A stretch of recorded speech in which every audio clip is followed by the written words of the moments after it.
അഹമ്മദാബാദ് വിമാന ദുരന്തത്തിന്റെ പ്രാഥമിക അന്വേഷണ റിപ്പോർട്ട് ഇപ്പോൾ പുറത്തുവരുന്നു. എയർക്രാഫ്റ്റ് ആക്സിഡന്റ് ഇൻവെസ്റ്റിഗേഷൻ ബ്യൂറോയുടെ അന്വേഷണ റിപ്പോർട്ടിലെ വിവരങ്ങളാണ് ഇപ്പോൾ പുറത്തുവരുന്നത്. വിമാനം ടേക്ക് ഓഫ് ചെയ്ത് സെക്കൻഡുകൾക്കുള്ളിൽ 2 എഞ്ചിനുകളും പ്രവർത്തനരഹിതമായി എന്നാണ് ഈ റിപ്പോർട്ടിൽ വ്യക്തമാക്കുന്നത്. എന്തിനാണ് ഓഫ് ചെയ്തതെന്ന് മറ്റൊരു പൈലറ്റ് ചോദിക്കുന്നത് കോക്പിറ്റ് ഓഡിയോയിലുണ്ട്. എന്നാൽ താൻ ചെയ്തില്ല എന്നായിരുന്നു സഹ പൈലറ്റിന്റെ മറുപടി. 32 സെക്കൻഡ് മാത്രമാണ് വിമാനം പറന്നത്. അട്ടിമറിക്ക് തെളിവില്ലെന്നും റിപ്പോർട്ടിൽ പറയുന്നു. 24 ബിഗ് ബ്രേക്കിംഗ്. ഡൽഹിയിൽ നിന്ന് വിവരങ്ങളുമായി ചേരുന്നത് ആർ അച്യുതനാണ്. Achuthan, good morning. പ്രാഥമിക അന്വേഷണ റിപ്പോർട്ട് AIB പുറത്തുവിട്ടിരിക്കുന്നു. ഈ റിപ്പോർട്ടിൽ പറയുന്നത് സ്വിച്ചുകൾ എന്തായാലും ഓഫ് ചെയ്യപ്പെട്ടു. അത് പൈലറ്റും കോ പൈലറ്റും അറിഞ്ഞിട്ടില്ലെങ്കിൽ അത് മറ്റാരോ ചെയ്തു എന്നൊരു സൂചന ഇതിലുണ്ടോ? ക്രിസ്റ്റിന, ഉന്മേഷ്, ഈ അപകടം നടന്ന് കഴിഞ്ഞ ജൂൺ 12-നാണ് ഈ അപകടം നടന്നത്. ഈ അപകടം നടന്ന് കൃത്യം 1 മാസം തികയുമ്പോഴാണ് ഈ പ്രാഥമിക അന്വേഷണ റിപ്പോർട്ട് ഇപ്പോൾ വ്യോമയാന മന്ത്രാലയം അവരുടെ അന്വേഷണ ബ്യൂറോ ആയിട്ടുള്ള എയർക്രാഫ്റ്റ് ആക്സിഡന്റ് ഇൻവെസ്റ്റിഗേഷൻ ബ്യൂറോ പുറത്തുവിട്ടിരിക്കുന്നത്.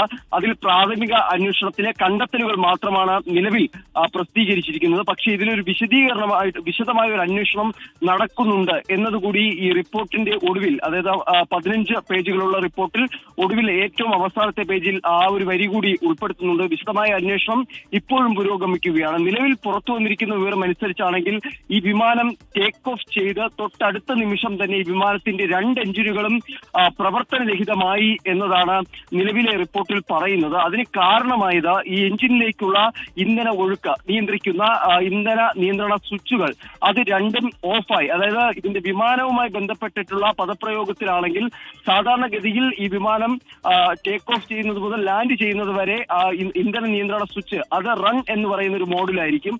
അത് റൺ എന്ന മോഡിൽ നിന്ന് കട്ട് ഓഫ് എന്ന മോഡിലേക്കാണ് ആയത്. അതായത് ഈ 2 സ്വിച്ചുകളും ഓഫ് ആവുന്ന സാഹചര്യത്തിലേക്കാണ് മാറിയത്.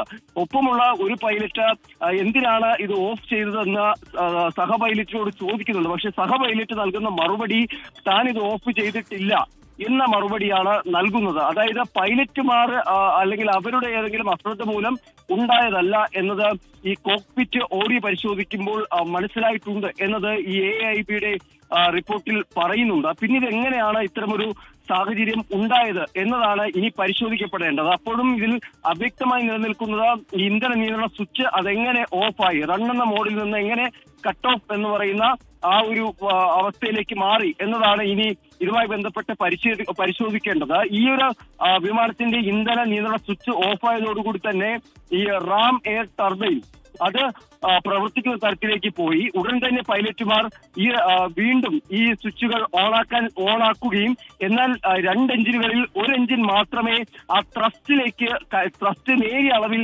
കൈവരിക്കാൻ കഴിഞ്ഞുള്ളൂ. 2ാമത്തെ എഞ്ചിന് ആ ത്രസ്റ്റ് കൈവരിക്കാൻ കഴിഞ്ഞില്ല. അതോടുകൂടിയാണ് ഈ വിമാനം താഴേക്ക് പതിക്കുന്ന നിലയിലേക്ക് മാറിയത് എന്നൊരു കണ്ടെത്തലാണ് ഈ AIBയുടെ റിപ്പോർട്ടിൽ പറയുന്നത്. അതായത് വിമാനം ടേക്ക് ഓഫ് ചെയ്ത് 32 സെക്കൻഡുകൾക്കുള്ളിൽ തന്നെ വിമാനം തകർന്നു വീഴുന്ന നിലം പതിക്കുന്ന അവസ്ഥ